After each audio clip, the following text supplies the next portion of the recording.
Welcome back, everyone. Glad you all could be here. Gonna get into the second half here. A little less than half, but second half here of Fractured Orders. Let's see if the crew's all back.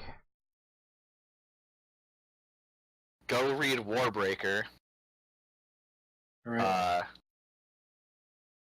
Then read wow, I'm blanking on the name of the second one. So Arlie's Words of in Radiance. the Words of same Radiance. universe?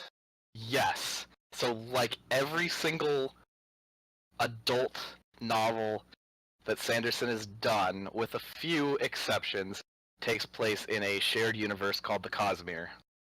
Ah, cool. All right. So I have a lot of good books to read. Yeah. Okay, so it's the Mistborn series. Yes. Mistborn isn't like critical. Mistborn is kind of explains a lot of the cosmology towards the end of the series, but it's not critical for the Stormlight Archive. Right. But Oh, Warbreaker cool. is Okay. critical. Yeah. Warbreaker is critical for book 2 and book 3, and then after book 2, you got to read the novella Edge Dancer. All right. I'll see it here, but I'll find it. Hello, everyone. Hi. Hello. Hi. So, Tatooine. Talk about Tatooine for a second. So we all know all of the things basically about Tatooine, right? It's planet covered in sand. The primary job is moisture farming because otherwise you would die. Or crime. Right, yeah. Exactly. Moisture farming or crime, and crime is pretty high right now considering there's an entire syndicate that now controls not only this area but also the surrounding sectors as well. The surrounding systems, although we do know that the Arcana Syndicate is based in Tatooine. Obviously, with the loss of a primary hut, there is a giant power vacuum that occurs from that. That can eventually be filled by what is now the Arcana Syndicate. And the Arcana Syndicate has...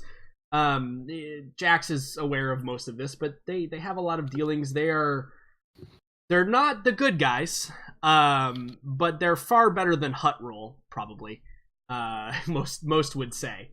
It's not that they don't take people out and throw them into Sarlacc pits. It's that they only do it to people who deserve it.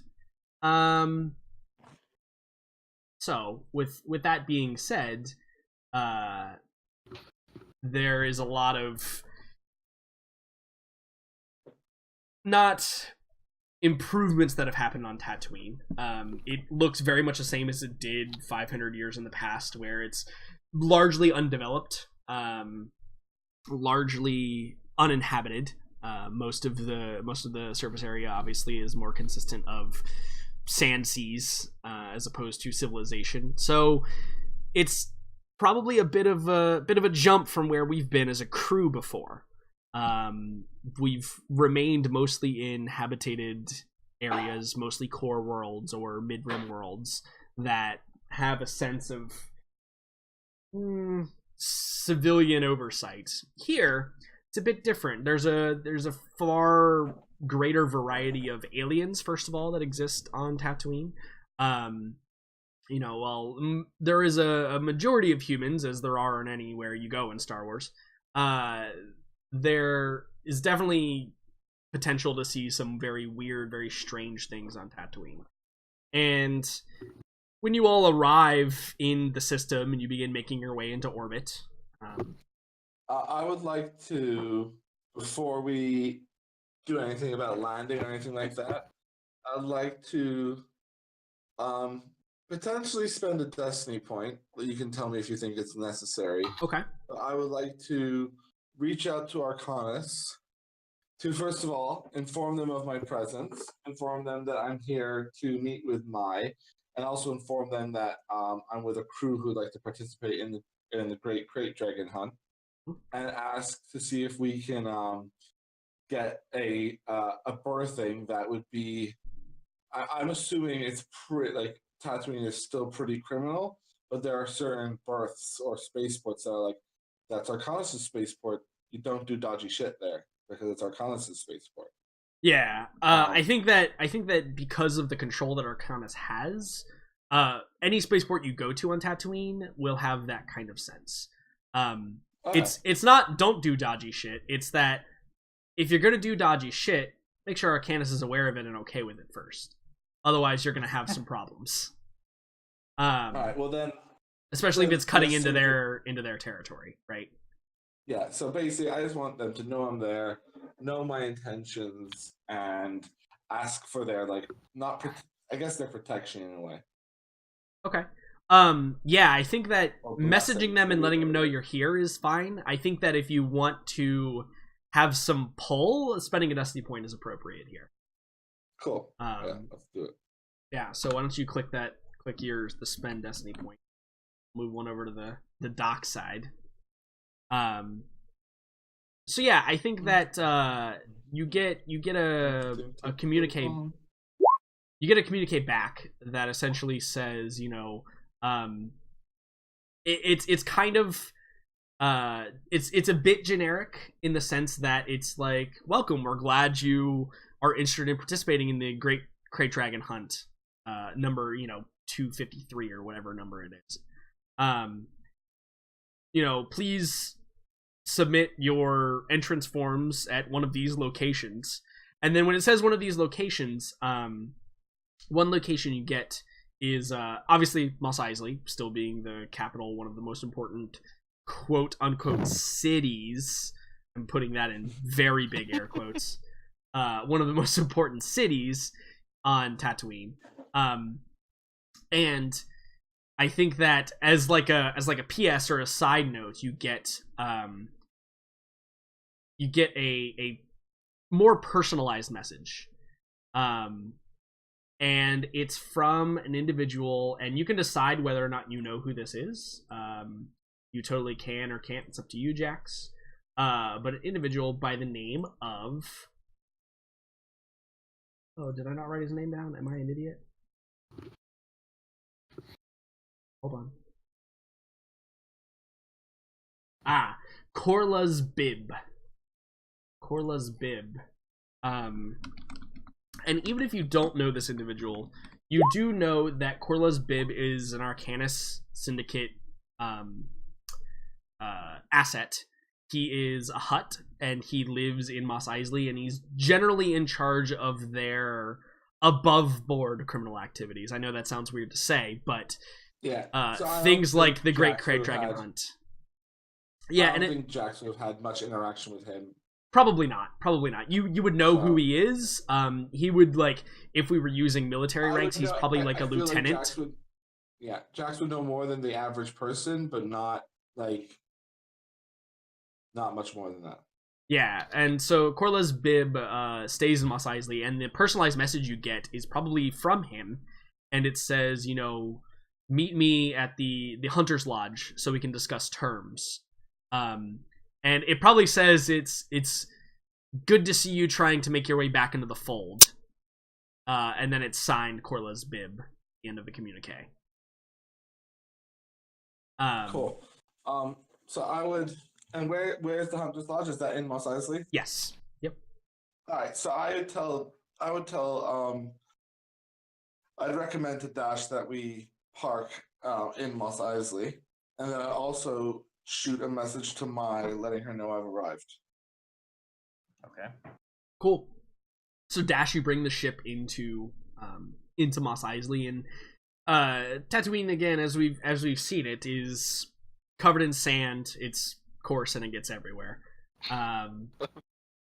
And as you all arrive, you dock, and sand is blown up from the kind of just loose sand from the storm is blown up from the docking pad. And as you do, there is a group of droids that approach the ship. It's a group of 4 what appear to be security droids, a little bit dated models, and you can tell one of them has like yellow paint on him to recognize him as the leader. of the group, and as the five of you descend, or I don't know, would you take Unan with you? Would you Well, I leave her on think the that ship? would be her choice if Her she. choice. I think perhaps I should clarify. She would do whatever you thought was best in this moment. This is the first time she's ever been off of her home planet. I mean, she's probably fine as long as she kind of Okay. Cool. is a little more cautious. Yeah, so she glues herself to your side, and as you disembark from the ship, the massive wave of heat washes over you from the binary suns that hang high over Tatooine in this moment, and it's almost unbearable compared to where you just were. And I think that obviously, Kin, you're relatively unaffected, but it does cause, probably to the biologicals at least, it probably causes a little bit of covering your mouth, or pulling the neck of your clothes back to kind of release some heat, because it's hot, man. It's brutal. All the individuals you see that are outside are all wrapped in shawls and hoods to kind of keep the heat off of them, keep the sun off of them. And as these droids approach, one of them says, "Who is the captain of the ship?" It's the leader droid. Dash steps up and he says, "I am. Captain Dash Crew."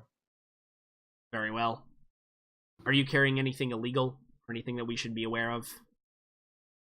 He would hesitate for a second, and he says, "Not that I know of, but then again, I don't agree with drugs and smuggled weapons." He kind of says it in a questioning tone. It's not like he's trying to avert it, but he sounded like someone asking if a police officer actually do you do drug, and it's just you've never done it, so it's just I don't think so. It's just kind of you're not trying to lie, but it's just for some odd reason maybe there's drugs and he doesn't know on this ship. I mean, last time he checked. Yeah, there's a moment you can tell the droid is processing what you said, and says, "Very well. Will you submit to an inspection?" He nods. Of course, I have nothing to hide. Very well. Lead the way. And of course, he kind of turns to the group and he says, "You do whatever. I'm gonna escort these gentle droids to inspect our ship." And as he leads them, and he kind of presents his hands just this way, and he kind of leads them into the ship. Sure. Yeah, and the process doesn't take very long. You lead them to all the compartments. You see the other droid, the couple of other droids, they lift up, they checking inside of empty crates, and you go through and they do their very routine search, and then they descend with you again, Dash, and they say, "Very well. We've been instructed to waive your docking fees for the remainder of the time that you will be here. Welcome to Tatooine." And the four of them march off to another ship that's just landed to probably do the same process. He kind of turns to the group and says, "Well, that went well. From all I've heard, this is a place of a pit of scum and villainy."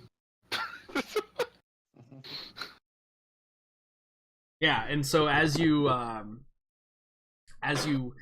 disembark and begin to head into the city, quote unquote, proper. So, question: would Jax have heard that they're waiving the docking fees? No, that's probably because you said something. Yeah, he basically. Okay, yeah, cool. I just wonder if Jax is aware that it happened. You were all there when they said that. Okay, cool. And as the group of you enters into Tatooine, I'll move you to a map here. So you enter in through the East Plaza. Feel free to move about the cabin as you be interesting. Move about the cabin as you see fit. You can see that there are more droids that are guarding. Again, not dissimilar to how other places that you guys have been to recently work. droids seem abundant here. They seem to be quite prevalent.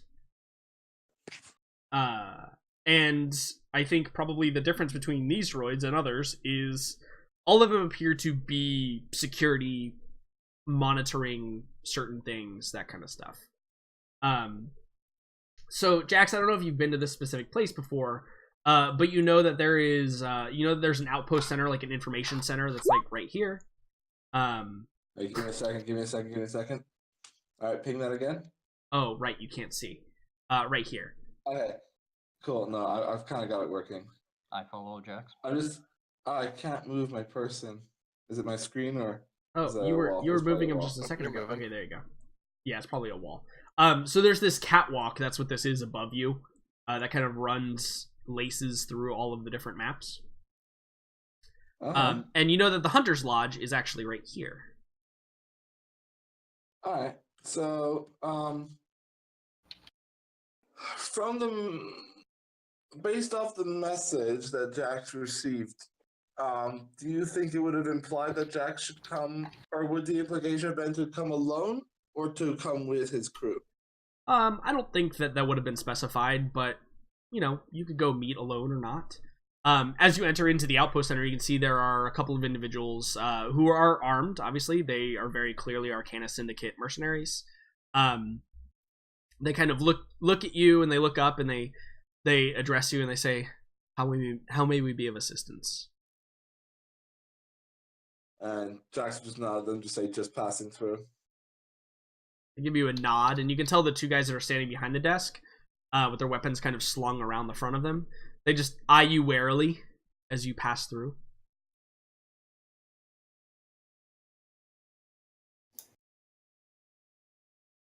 Sorry, I'm actually just moving around to try and get used to the system.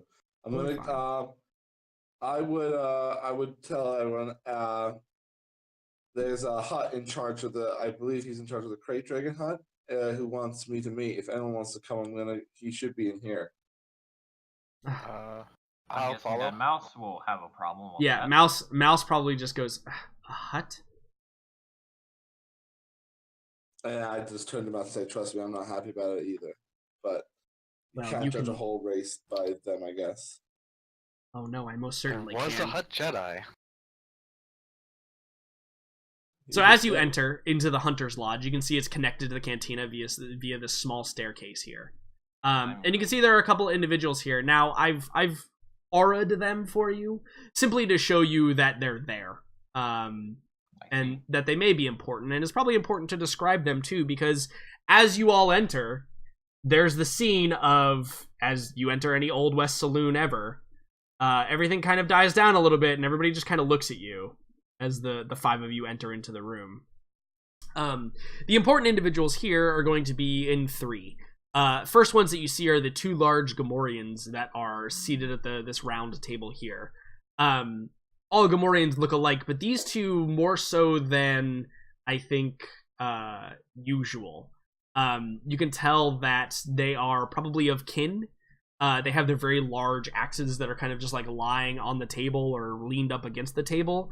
You can tell that they are heavily equipped as well. They appear to be wearing armor. They appear to be wearing quite a bit of travel gear.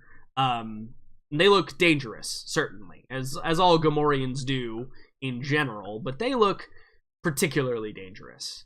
You can tell that the only difference you can really tell them apart by, because they are identical in almost every way, is the darker skinned one here.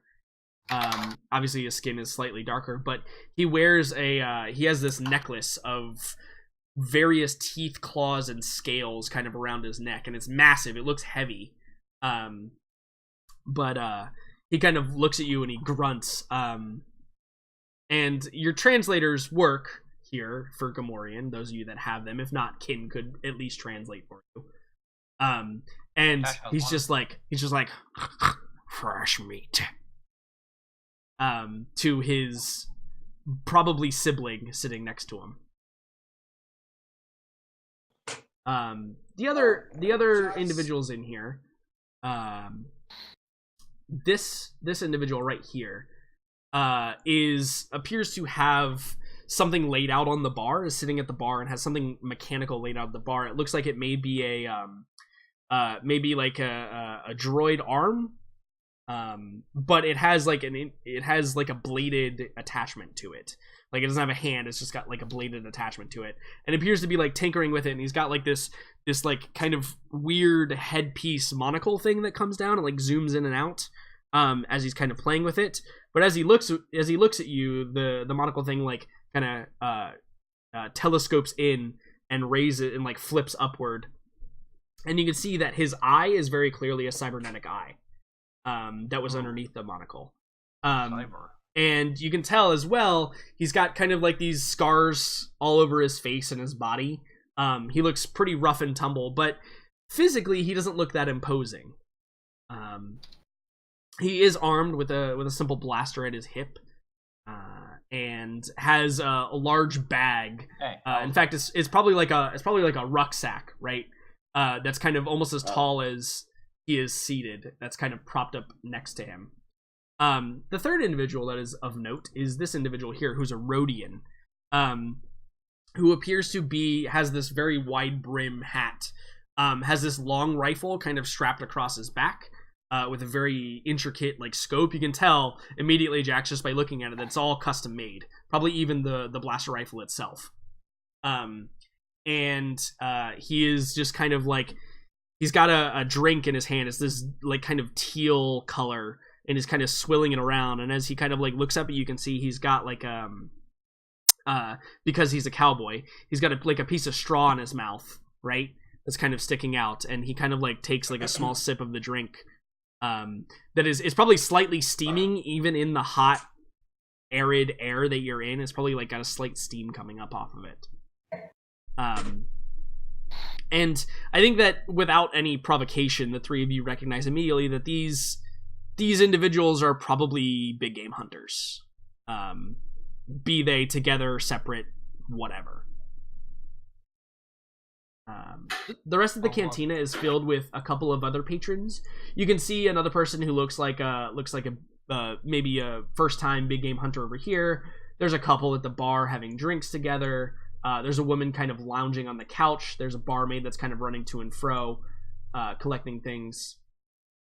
And yeah, so there you go. That's the scene that you walk into after a moment when you're kind of evaluated. The music, quote unquote, kicks back on, and you're free to take a seat or whatever you need to do. So Jax would walk up to the bar, ignoring all the other patrons, order himself a drink, and then say, "I'm here to meet with Corla's." Yeah, and as the bartender approaches you, It's a wall. yeah, you're gonna go over right there. You go. As the bartender approaches you, you can see him. He's mixing a couple drinks, and he just kind of like nods, and he says, "First, what's your poison?"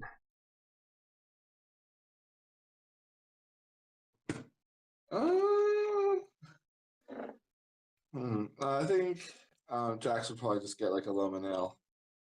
Sure, absolutely. And you see him reach below the bar, grab a dusty bottle, and kind of, not like wipe out a glass that probably has some like residual dust or sand in it, because everything has sand in it because it's Tatooine. Pours his drink and sets it in front of you, and he says, "You're here to meet Corlaz. They'll be out in a moment. I'll let them know you're here. What name should I give?"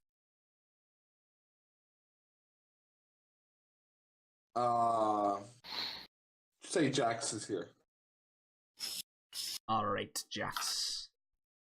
And you see he kind of walks over to the wall where there's a terminal, and he punches in like a couple of numbers and obviously hits send on a message that he's sending to whomever, and kind of leaves the five of you here for a moment.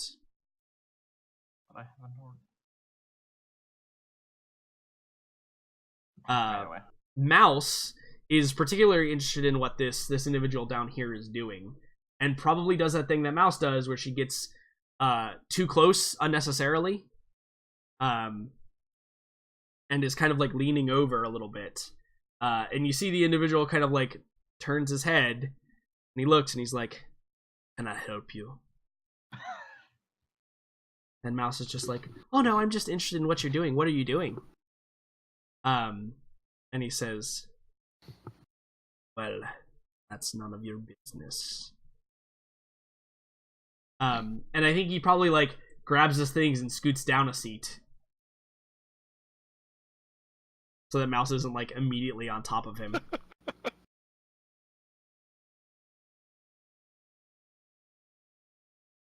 All right. Mouse probably says, "Well, that was rude."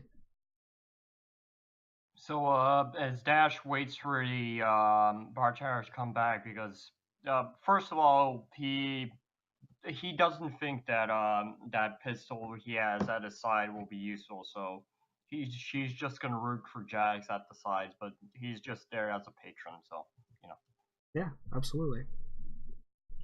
So he just waits, and as he waits, he turns to Rhodey, and he knows the weapon. He's not very big on guns, just like Jax, but seeing as normally from like day one to like as much as he's known Jax, he would assume that Jax and this guy are the gun nut types, and he kind of like idly comments, "Nice gun you got there." Yeah, and the Rhodian turns his head, and he kind of like addresses you, Jax, or Dash. Kind of like looks you up and down, and he says, "Yes, it is." And then could you swirls excuse his me drink for a a little bit. second? I have something important to do right now. Sorry for Okay, bye. interrupting this. Yeah, so Dash is kind of like, "Oh, okay, yeah," and just like goes back to his drink. Kin, what are you doing? Oh, Kin is walking over to the Gamorreans. Mm-hmm. You look strong. Yeah, and I think they just kind of like look at each other and they just grunt in affirmation. Do you think you are stronger than my metal arms? I think that like at the mention of that, the one on the left, the lighter skinned one, probably like grabs the table and bends it upward with like this, as the metal bends underneath his great ham-sized fist. So Kin will. Is it bending? Is it attached to the floor and he's bending or is it? Yeah, he's just bending the rim of the table. Okay, so Kin will try to bend the other end of the rim. Okay, sure. Yeah, Sure, absolutely. So let's roll. It's gonna be a hard check. Certainly. It's gonna be athletics, obviously. Yeah, why don't you just do that? All right. Whoa. That is that is a lot of advantage. So you don't bend the rim of the thing. But what I think happens with that much advantage, I think instead your fingers pierce through the table. Right? Yeah. And they both kind of like look at each other, and if you've ever seen a Gamorrean smile, it's not pretty. But they smile at each other and kind of nod. And you hear the talkative one, the dark-skinned one, he goes, "This one is valuable, brother." Yes. And Kin will walk over to the rest of the party. Yeah. Again. You can clear your strain too, by the way. All right. Obviously, that was 6 advantage. Yeah, so like I think that Kin, if you walk over to the bar and kind of just stand up there, you see the Gamorreans are watching you now. You've gotten their attention. Yeah. What do you want, Kat?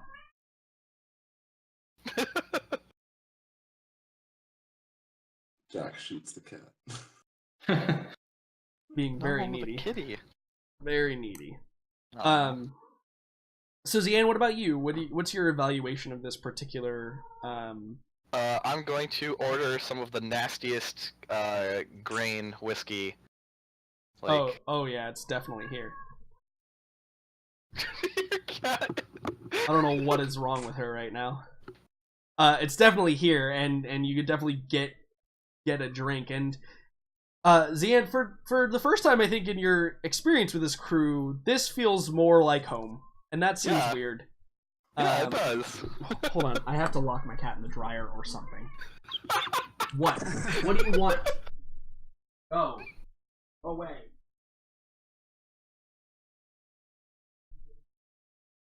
God. What the hell was wrong with her? Anyway, yeah, and so you get the nastiest, grainiest, fieriest whiskey that is on tap, and he serves it to you. And how do you handle that? Pretty well. Pretty well. Okay. Because like that's what he's used to. Yeah. Yeah. Exactly. You know, basically, toilet whiskey is what you grew up drinking in your young Togruta years. Well, and on the 5 years I was on the Outer Rim planet, this was probably the only thing to drink, and it was probably traded around quite frequently. Yeah, absolutely. Absolutely. Well, I'm back. Sorry about that. Welcome back. I wanted to have a pleasant conversation with the cowboy, but you know, life and duty calls. I don't know if I can continue that. Yeah. I mean, it's we're gonna just be small talk and niceties, but well, he's not one for that, but we'll see what happens. So yeah, you. So I commented on his gun he said for a thank you. From what I remember. No, he said, "Yep." He's just like he knows. He takes another drink of his teal-colored swill. Dash just regards that answer. So like he doesn't expect much. He's not really the type of to share personal stories as well. And he said, "So sorry to be ignorant of the whole game hunting scene, but I'm guessing you're not really new to this, are you?" Again, slow tilt of the head, and then nope. Saw that one. So I don't know if you're much to share, but what's it like? Deadly. No, I mean to you personally, like the sport. I think for a moment he considers, and then he says,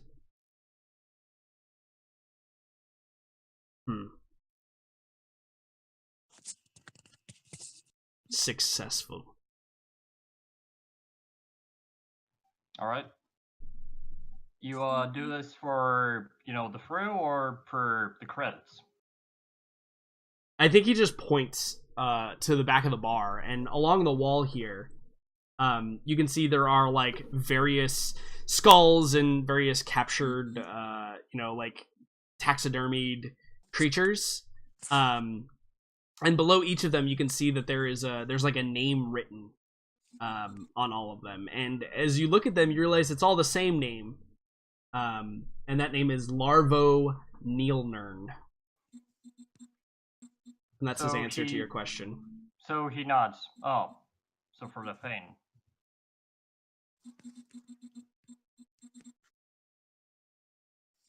I think he just sits there in silence, continuing to drink his drink. So, seeing as he's not the type to converse, and of course like I said, he doesn't expect much because there's people that brag, there's people that don't brag, but it's just like out of conversation, not expecting this guy to be like the I don't know that back type outer rim type like chatty commoner, but it's kind of like. So he says like he shrugs and he kind of like continues waiting for the bartender to serve him. Yeah, I mean, what did you order? You probably have it by now. His order was, since the things he, of course, orders aren't, he doesn't know most stuff, so he says something that, like, something of the equivalent of either, like, whiskey, like... Probably just the same as Cian, right? Yeah, probably just the same as Zian. I don't know. I didn't see what the, like what. You should try that. Nasty ass whiskey. Yeah, so you get it neat, because there's no ice on Tatooine, obviously. So you get it neat and it's slightly warm. In fact, ciders on Tatooine are probably delicious because they're all just warm. But you're not used to Outer Rim drinks, I would say. One check.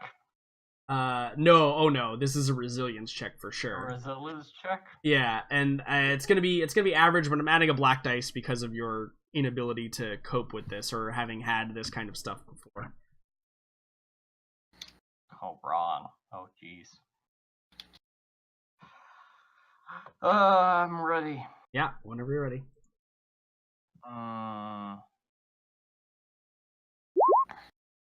Nope. Oh. So you don't you got no threat, so you don't vomit everywhere, but you take a drink and you just splutter, right? No, he just coughs from the taste. It's harsh. It's like some people it's like drinking razor blades basically to you. It's kind of like the guy next to me just chuckles and chewing city folk. Yeah, actually, I think he makes no notice of it. He doesn't care. He doesn't care about you or anyone. He doesn't care about people. Or anything. He cares about the fame. True. He just continues to drink his teal swill. All right. So after a few moments, the bartender comes back up to you, Jax, and he says, "Corlaz will see you now. Just go through there and take a right. You'll see his chambers." And he's indicating to go through the cantina and to the north. The door that leads, or the door that's slightly up the stairs. Yep. Does he? Jax will say, should I bring my crew? I think that he kind of looks at your crew and he says, "There, who's going with you on the hunt? I would advise it. Corlaz doesn't like weaklings." So I would just nod to everyone and start making my way over.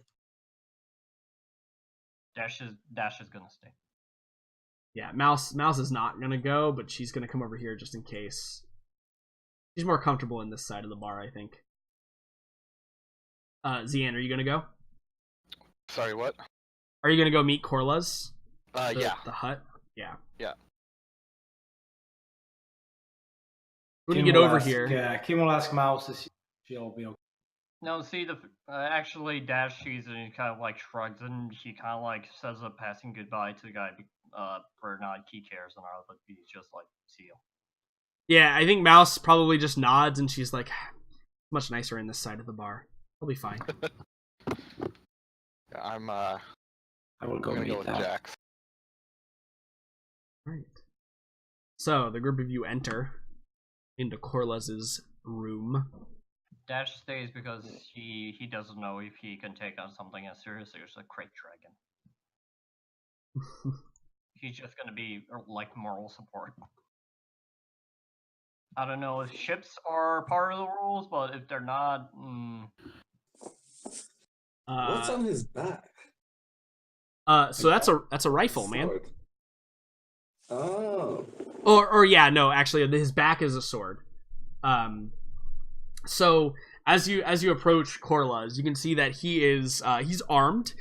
He doesn't have a whole lot of attendants in here. You can tell that he is probably a middle-aged Hutt, which ranks him in probably the couple of hundred range. So he's been around for a while. Probably before Arcanus set up. He probably joined with Arcanus just because he couldn't buy them or own them. And he wears these two blasters in a holster kind of on his front, and you can tell he's got this long blade on his back. Which is strange for people in nowadays to think about huts, but in the olden days, you know, huts were actually a like supremely warfaring species. Yep. They were some of the most brutal, most powerful fighters that existed. Yeah. Is there anything remarkable about the pistols? They Is it worth appeared a they perception appear check, to or- have they're of a strange make, but they don't appear to be modified in any way. If you would like to roll a something, we can arrange that certainly. I think, considering Jax's love for guns, yeah. he would. It's going to be average, but I'm adding a black dice just because you've never really seen this stuff before. And Yeah. I don't think this is perception. I think this is a lore outer rim check. Okay. Because you can see the guns just fine. It's knowing what they are that's the problem. All right. Well, I'm ready when you are. Yeah, go for it. Cool. So take a strain, but you recognize them as actually Huttese design. So they're incredibly rare to find Huttese pistols anywhere, really. But here they are, and he has 2 of them. There you go. And as you enter in, his large frog-like eyes rise to gaze at you, and he says, "Ha ha ha, Daxa! It has been a while." And Jax would. I blanked on his name. Give me a second. Corlez. Carlos. Jax would say, Carlos, thank you for the audience and thank you for arranging our docking fees. I appreciate this. Oh, it is no problem. Any friend of Arcanus is a friend of mine.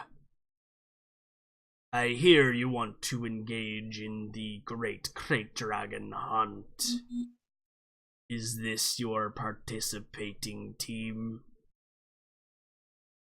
We also have a sharpshooter with us, but she's stayed in the bar.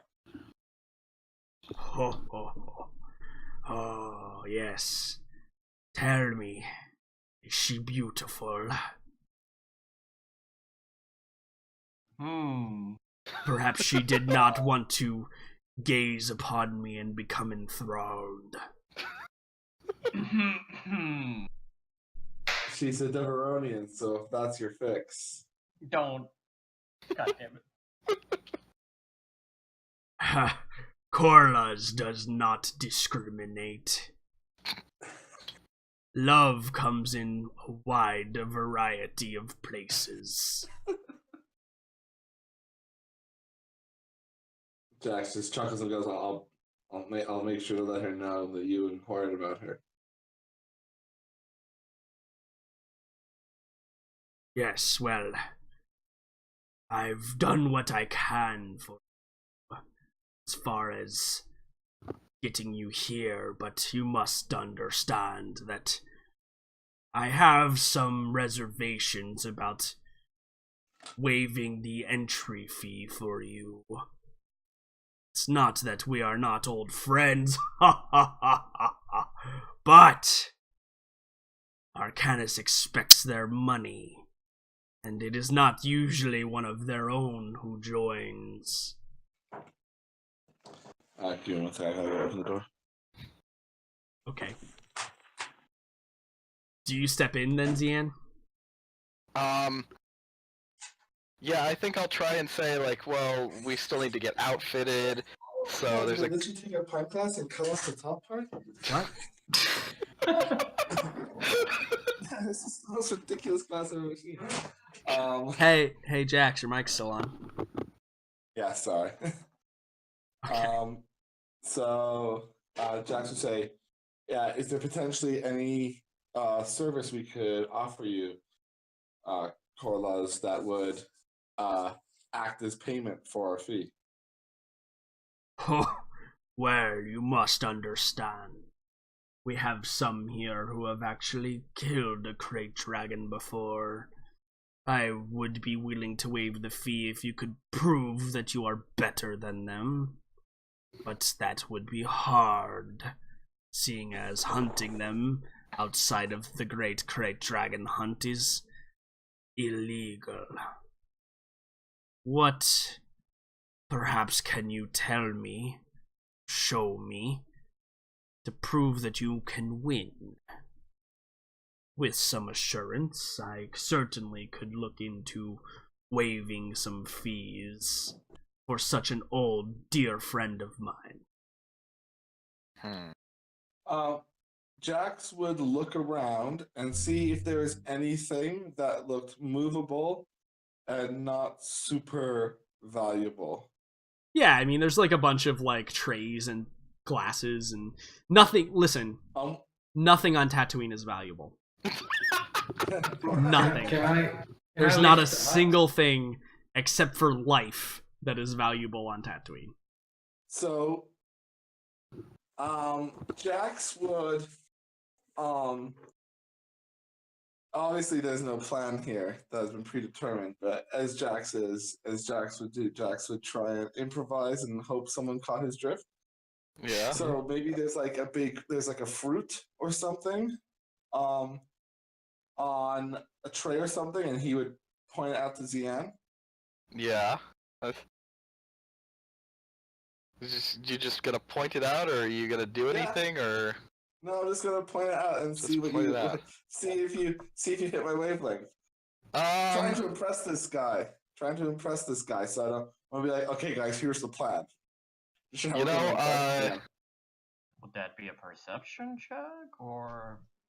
I mean, it's whatever. It's not a check. It's whatever you think Jax is getting at here. I just kind of like raise my eyebrow at Jax and kind of look a little confused. Don't know. If only forced communication was in Dash's powers.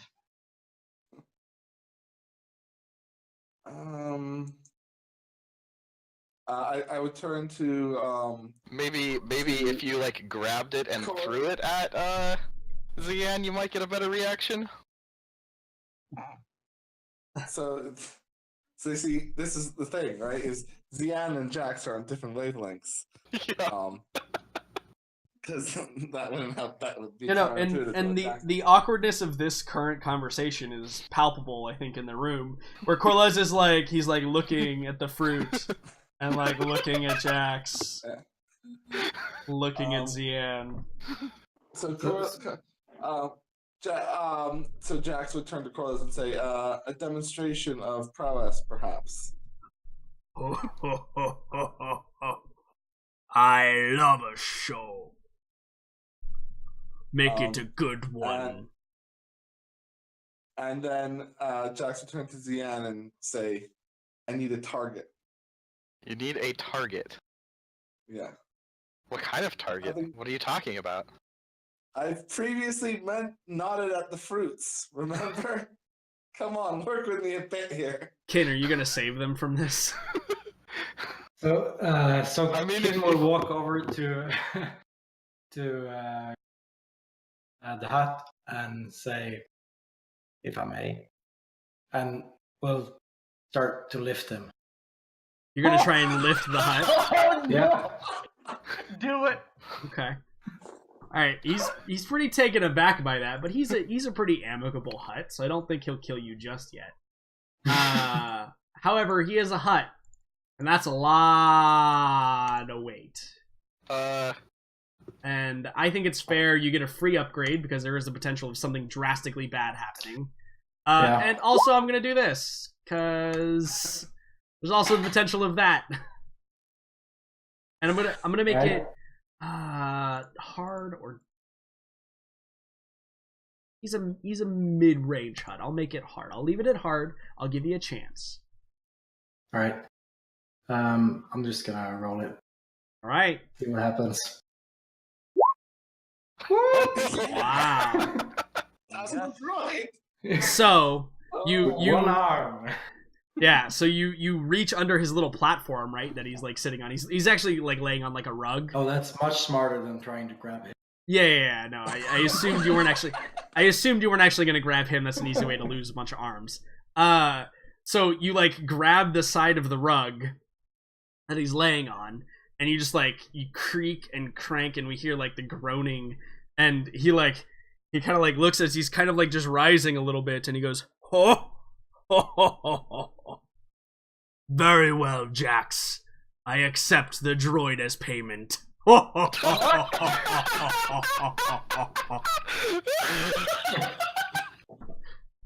Yeah. Kim will Jax would drop him. chuckle. Yeah, he kind of tumbles back down, and he's still laughing. Jax will chuckle and say, unfortunately, Corlaz, the droid is not mine to give. He is a member of our party. Then show me to the one who owns him. He is of good make. That would be me.